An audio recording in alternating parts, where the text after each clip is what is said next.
جابرش دلاله دلاله دلاله شیرین مال خوی ماله دلاله دلاله جابرش دلاله دلاله دلاله شیرین مال خوی ماله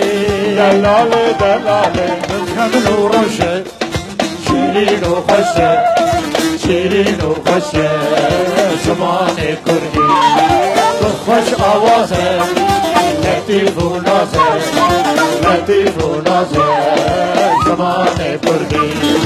بکمن و روشه شیرین و خوشه شیرین و خوشه زمان کردی سال 2008 تداخل ایرو با مصطفی مزن آرام دیجان جیان پاش دستا همین سرانک گیری پیشکشی را بکن سلام رس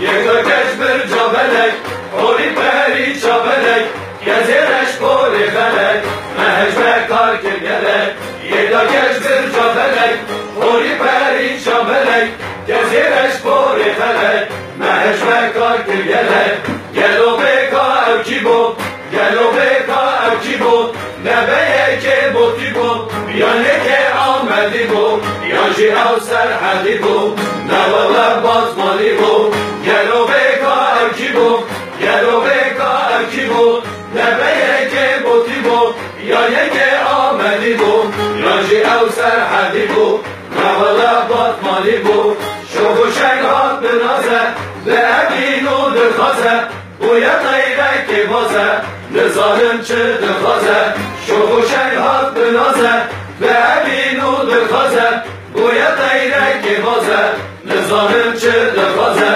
گلو بکا او کی بود گلو بکا او کی بود نبیه که بودی بود یا که آمدی بود یانجی او سرحدی بود نوالا بازمانی بود گلو بکا او کی بود گلو بکا او کی بود نبیه که بودی بود یا که آمدی بود یانجی او سرحدی بود نوالا بازمانی بود شوق و شنگا کنندی شاخ زالا بکدی کوفی خارا سرحدی خدا چون کس میددی شوق و شنگا کنندی شاخ زالا بکدی شوق خارا سرحدی خدا چون کس میددی گلو بکا او کی بود گلو بکا او کی بود نبیه که بودی بود یا که آمدی بود یانجی او سرحدی بود نوالا بازمانی بود گلو بکا او کی بود گلو بکا او کی بود